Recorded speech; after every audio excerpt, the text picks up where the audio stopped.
So I threw this video together really quickly. It's going to be a little bit of waffly, but bear with me. So yesterday I watched the first episode of TV that I can remember that made me cry the first time I watched it. The Last of Us on HBO is an adaptation of my favourite game franchise of all time, and so far it's hitting every button right for me and doing everything so damn well in my eyes. Some tiny little nitpicks aside, I haven't felt let down by a single moment yet, and while I definitely got emotional in the other two episodes, this week's took that up 1,000 notches. Complete spoilers for episode 3 and episode 2 and 1 of the HBO show going forward, and I'll also be discussing events of the game, including its ending. So if you're not willing to hear about that, please leave now.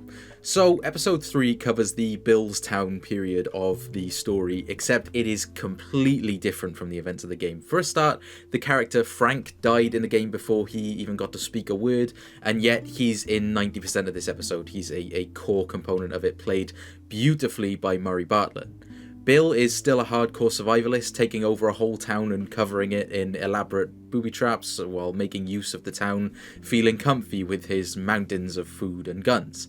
The one thing Bill is missing in the game is companionship. He's all alone in this town. He's also losing his fucking mind, but I suppose those two things go hand in hand. The episode focuses near entirely on Bill's relationship with Frank, so things couldn't be much further from the source material right off the bat. I mean, time with Bill in the game is intentionally focusing on a man surviving alone in this world, and in the series, Bill is rarely alone. For the large majority of that 20-year span, he's with Frank. And yet, it's just so right. It doesn't feel like a stupid, unnecessary change or the writers just trying to pad runtime or surprise you. While these changes weren't strictly necessary to the story, they absolutely were the right call. When Nick Offerman got cast as Bill, I was over the moon. I was bouncing around my room. Ron Swanson is one of my favourite fictional characters through and responsible for me buying so much whiskey, and I had also just finished watching him in Devs when the news dropped of him being cast in The Last of Us. Now, he didn't give the performance I expected. I was expecting him to be Ron Swanson shooting zombies. But instead, he's this incredibly uncertain, uneasy, nervous person who literally shakes to his core when letting his guard down at all. Nick fucking killed this role and gave so much to the character of Bill. There is still a little bit of that sort of Ron Swanson, especially like when he's eating his dinner, watching a zombie have its brains blown out and just enjoying the whole thing. But he very much was Bill, this character who is using the foundation that the game provided, but bringing so much more to it. Alright, this isn't a review or a recap, let's move on. Bill and Frank live out the years in this town, mostly alone, but with Frank forcing Bill to come out of his shell for a bit. They grow old together until Frank becomes ill, so ill in fact that he decides he's ready to die. Pretty much as soon as Bill hears this, he decides he's ready to die too, and they take themselves out on their own terms. I'm not going to hide the fact that Bill and Frank's story, especially the ending, made me cry several times.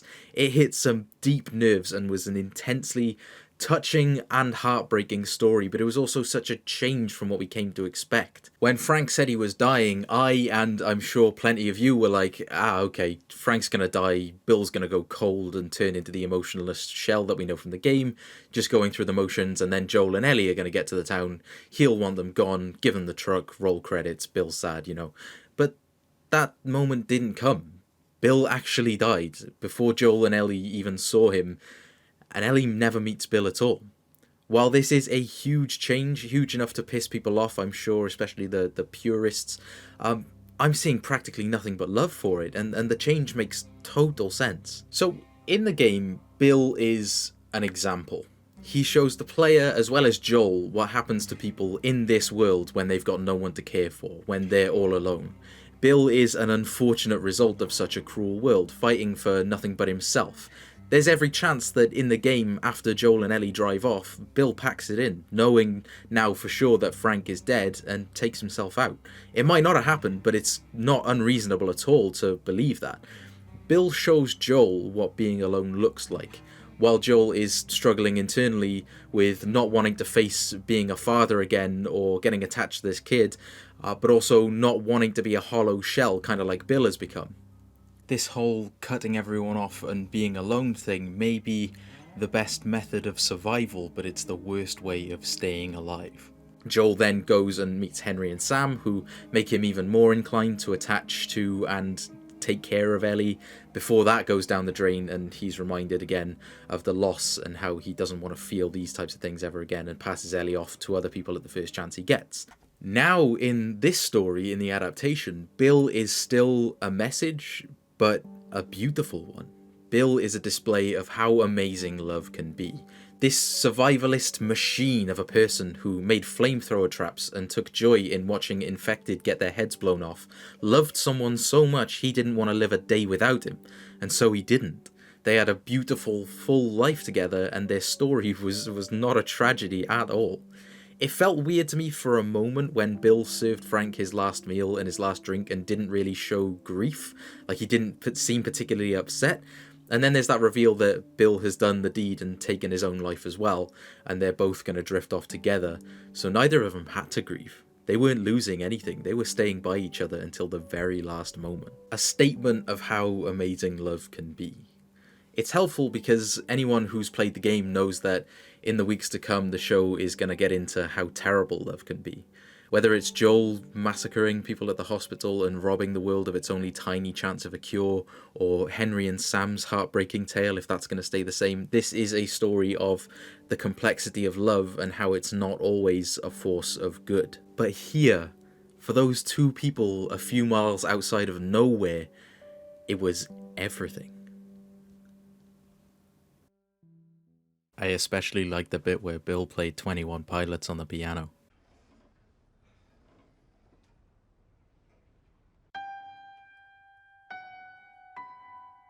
I did brush past an article that mentioned how someone was pissed off that Bill was turned from a subtly gay, stick with me, nuanced character into Oscar bait, which is pretty disappointing. I mean, for one, Nick Offerman did not skip out on making sure he gave Bill layers and complexity. His whole internal fight between survivalist instinct and his desire to love this man.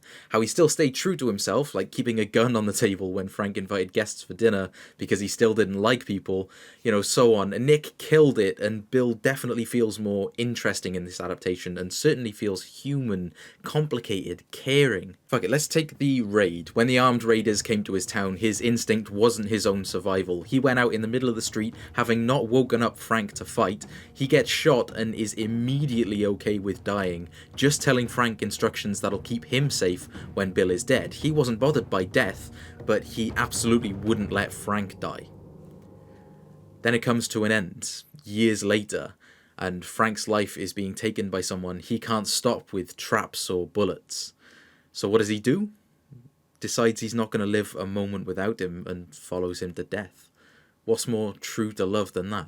Second, it's unfortunate that a completely believable and normal relationship still has to be seen as a gay relationship for awards bait.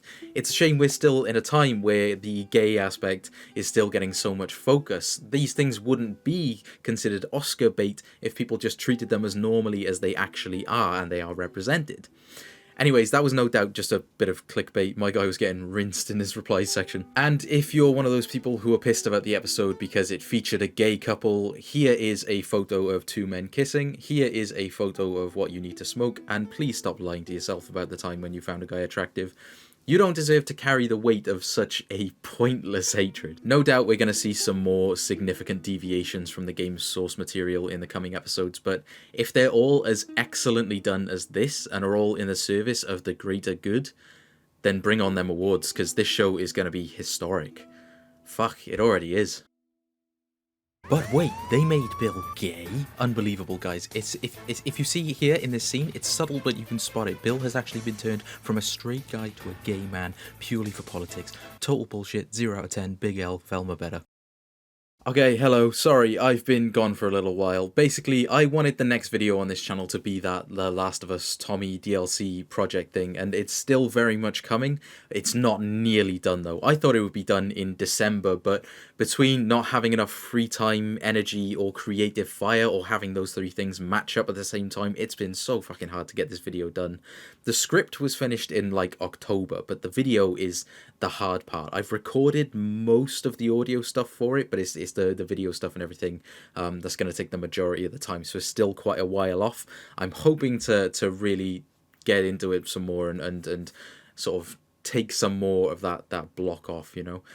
It'll have like paid for storyboard art pieces, present day sections mixed in with flashbacks from Outbreak Day up until the near future, a la Left Behind, and hopefully I'm even going to be able to pull some strings and talk to some of the people behind the game, and there'll be like games and footage and all of that. So oh yeah, and I'm also writing a book about life and death and grief and trying to escape the inevitable and the unforeseen consequence of getting what you want. But it's a very optimistic story, and I hope to leave some people smiling on the last page and maybe crying, maybe pissing. It's called The Man Who Lived Forever and the Turtle. I hope to have it done towards the end of this year, and I hope to see you lot again in a month or so. Peace and love. Take care.